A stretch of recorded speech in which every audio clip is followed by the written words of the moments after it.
Hello and welcome back to my channel. If you're new here, hi, I'm Maggie and I'm so glad you're here. I love talking all about natural, non-toxic pregnancy, motherhood, and life. So if you're into that, go ahead and subscribe and stick around. Today I'm going to be sharing all about the Cascade of Intervention. If you're not aware of this, I am training to become a doula and childbirth educator, and I am super passionate about having the birth that you want and you desire. I became passionate about being a doula and childbirth educator when I was pregnant with my son Eli almost a year ago.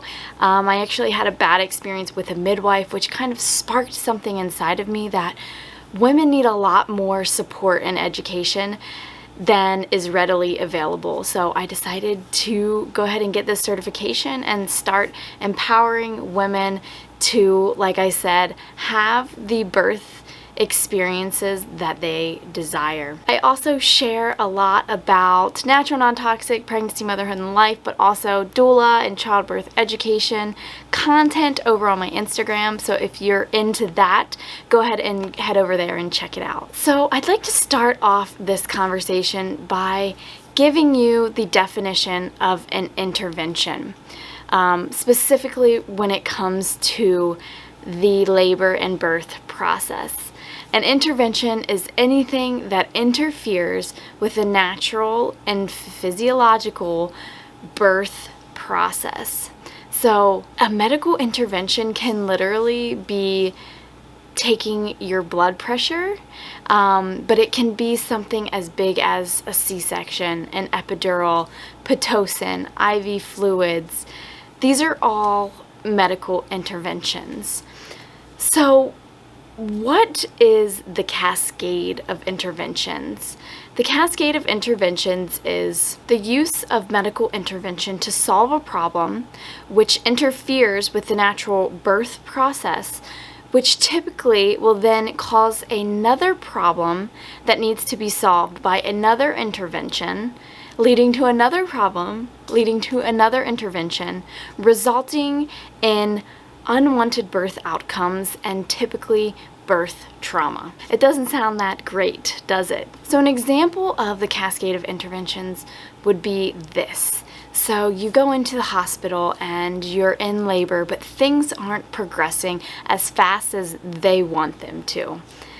So they give you Pitocin. Pitocin is a synthetic version of oxytocin. Oxytocin is the chemical that's released in labor that kind of moves your contractions along. It helps the whole process progress.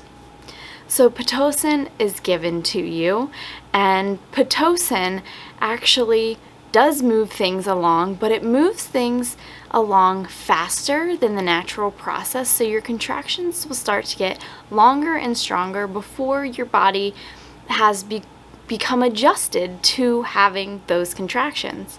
So typically when Pitocin is administered, there is a lot more pain associated with your labor. So then the birthing person will request an epidural. An epidural is general anesthesia that is given in your back and typically numbs the bottom half of your body. Sometimes it doesn't work, but it is supposed to numb the bottom half of your body.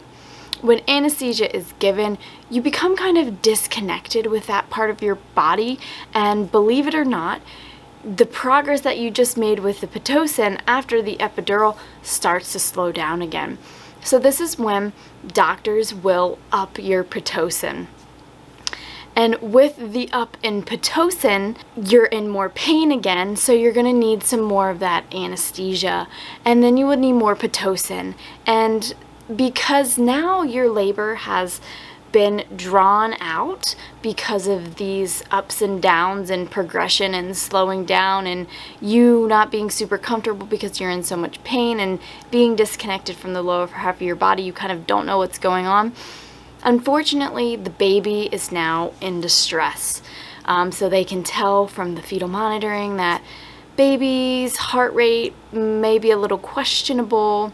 They're not sure what's really going on, And so now the doctor comes in and says, we need to do a C-section because the baby's in distress, and we want to keep the baby safe. So in your mind, you're like, okay, this is what we have to do. And you end up giving birth to your child via C-section. So that is just an example of the Cascade of Intervention. There's a lot of other interventions that can also come into play in this cascade, but that's just to paint the picture that one thing will lead to another, because with most medical interventions, they're not getting to the root of why there's this problem in the first place. So why might somebody want to avoid medical interventions? The first reason being the Cascade of Interventions, because you may think that, oh, I'm just going to get an epidural, or I'm just going to be artificially induced. However, one thing typically leads to another. Another reason is the risks are greater than the benefits. So in future videos, I'm sure I'll be talking about specific medical interventions, but typically there are high risks associated with the medical interventions. The third reason is your body really knows what to do. If you set yourself up with the proper environment, the proper preparation, you can have the birth that you desire. You can have a natural, unmedicated birth experience. Your body is built to do this. The knowledge is within you to have the baby. Your body knows how to create a baby, your body knows how to carry a baby, and your body knows how to birth a baby. Another reason is there's a lot of birth trauma associated with the use of medical interventions. This is because when we kind of hand over our power to the doctors and say, that we can't do this, and we give them the control that we have over the situation, and unfortunately that leads to unwanted birth outcomes and potential trauma to us and also to our babies. So now I'm going to discuss 5 ways to avoid the Cascade of Intervention. The first way to avoid the Cascade of Intervention is to choose your maternity care wisely.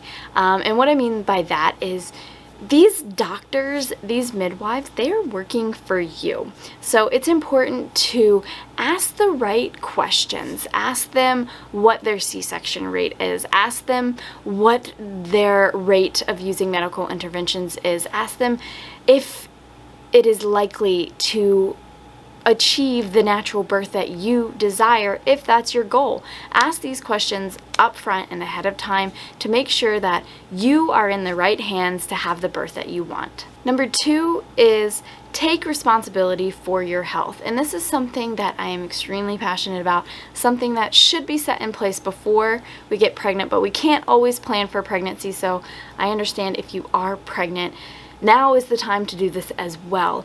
But what I mean by take responsibility for your health is eat well, exercise, whether it's doing what you were doing before you got pregnant or simply going for walks. Learn about your health, learn about pregnancy, labor, and birth. You are in control and you have the power to create the birth outcome that you desire. Number 3 is to rely on continual birth support, or a doula.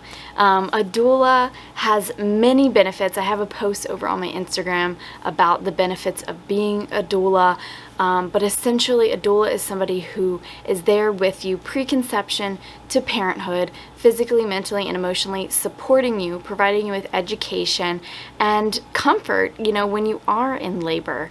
A doula is somebody who kind of takes some of the weight off of you during this process. Number 4 is to become informed and educated about all of the interventions, the possible risks, benefits, as well as your right to decline.